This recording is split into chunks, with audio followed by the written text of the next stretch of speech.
ऋषि, वो विराट कोहली और अनुष्का आए थे। विराज बैठ प्रसन्न हो। ठीक। हाँ नहीं, ठीक ही रहना चाहिए। हम आपको अपने प्रभु का विधान बताते हैं थोड़ा सा। जब प्रभु किसी पर कृपा करते हैं, ये वैभव मिलना कृपा नहीं है, ये पुण्य है। पुण्य से एक घोर पापी को भी बहुत, देखो पाप करके भी उनका कोई पुण्य है जिससे वो सुकृत पूर्व के सुकृतवश चल रहे हैं, नया पाप है। ये वैभव बढ़ना या यश बढ़ना ये भगवान की कृपा नहीं मानी जाती। भगवान की कृपा मानी जाती है अंदर का चिंतन बदलना, जिससे आपके अनंत जन्मों के संस्कार भस्म होकर और अगला जो है वो बड़ा उत्तम होगा। अंदर के चिंतन से होता है, बाहर से कुछ नहीं होता। महत्व अंदर का चिंतन। अच्छा, अंदर का चिंतन हम लोगों का स्वभाव बन गया बहिर्मुखी। बहिर्मुखी मतलब बाहर, बाहर यश कीर्ति लाभ विजय, इससे हमको सुख मिलता है। अंदर से कोई मतलब नहीं रखता कोई विरला ही अंदर से। अब क्या होता है, भगवान जब कृपा करते हैं तो संत समागम देते हैं, फिर दूसरी जब कृपा होती है तो विपरीतता देते हैं, और फिर अंदर से एक रास्ता देते हैं, ये मेरा रास्ता है, ये परम शांति का रास्ता है, ये शांति का रास्ता नहीं। भगवान वो रास्ता देते हैं और जीव को अपने पास बुला लेते हैं। बिना प्रतिकूलता के संसार का राग नष्ट नहीं होता।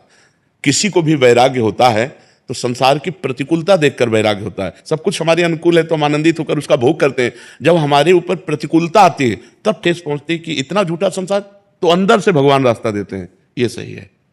भगवान बिना प्रतिकूलता के इस संसार को छुड़ाने का कोई भी औषधि नहीं रखी। आज तक जितने बड़े महापुरुष हुए हैं, जिनका जीवन बदला है, उनको प्रतिकूलता का दर्शन करके बदला है। तो कभी प्रतिकूलता आए तो उस समय आनंदित हो कि मेरे ऊपर अब भगवान की कृपा हो रही है, कि मुझे सतमार्ग में चलने की प्रेरणा मिल रही है। अगर सतमार्ग छूटा हो, ये सब तो एक सेकंड के लिए आप विचार कीजिए। अब अपना सुधार कर लो, अपने जीवन को सत्य में ले आओ, तो अगला जो होगा वो बहुत जोर का होगा।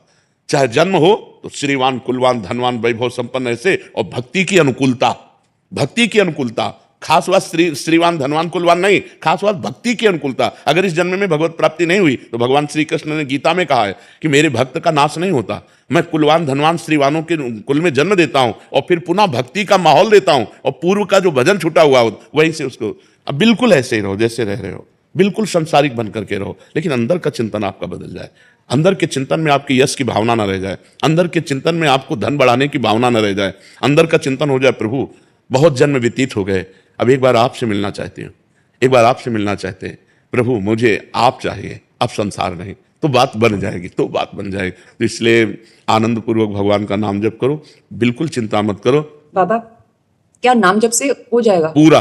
ये हम अपने जीवन का अनुभव बताते हैं। सांख्य योग और अष्टांग योग और कर्मयोग और भक्ति योग, चारों योगों में प्रवेश रहा है। पहले हम सन्यासी रहे 20 वर्ष सन्यासी रहे काशी विश्वनाथ जी। तो हम सांख्य योग, अष्टांग योग, जो अष्टांग योग है ना, अष्टांग योग कर्मयोग, इन तीनों को अच्छी प्रकार जान करके और फिर भक्ति योग में आए हैं। स्वयं भगवान शंकर से बढ़कर कोई ज्ञानी तो नहीं ना, सनकादि से बढ़कर कोई ज्ञानी नहीं। वो हरिशरणम सनकादि हर समय जपते रहते हैं। भगवान शिव राम राम राम राम राम राम जपते रहते हैं। हम वृंदावनवासी प्रिया प्रीतम के उपासी, तो जो राम में राह है वही राह है, जो धा है ये रस देने वाली वस्तु है। तो हम राधा राधा राधा राधा, मतलब आप ये समझो कि हमारी इतनी तार्किक बुद्धि रही, हमारी श्रद्धालु बुद्धि नहीं रही।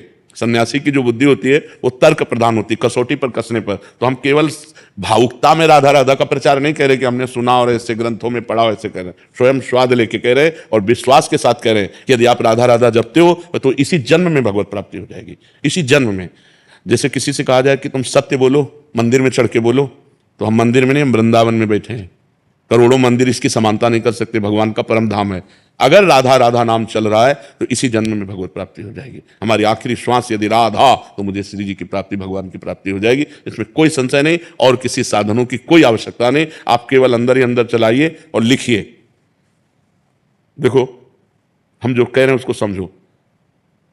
बहुत अधिक नाम जपने की हमें चेष्टा नहीं करनी, कम संख्या हो लेकिन मन लगा करके हो। जैसे हम, अब देखो आप लिखो राधा, अपने दिमाग में लिखो, खुले नेत्र लिखो, या बाहर देखो, दिखाई दे रहा है राधा लिखा हुआ, वही कान में सुनो राधा, वही अंदर उठाओ राधा, ये तीनों का एकाकार हो जाए तो ये करोड़ों नाम जप के बराबर है। देखो, जैसे हम बोला राधा, ऐसे हम 1000 राधा नाम बोले तो हम बोला राधा, ये उपांशु है, इसे उपांशु कहते हैं राधा।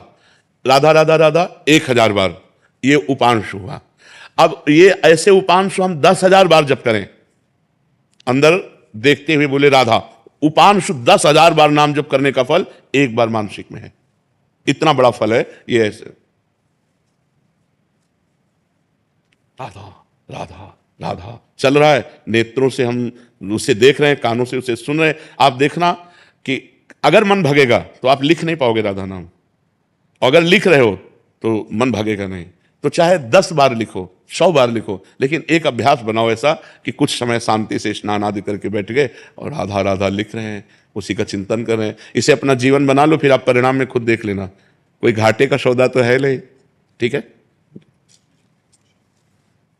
ये सखी को दे दे, ठाकुर से भी की है।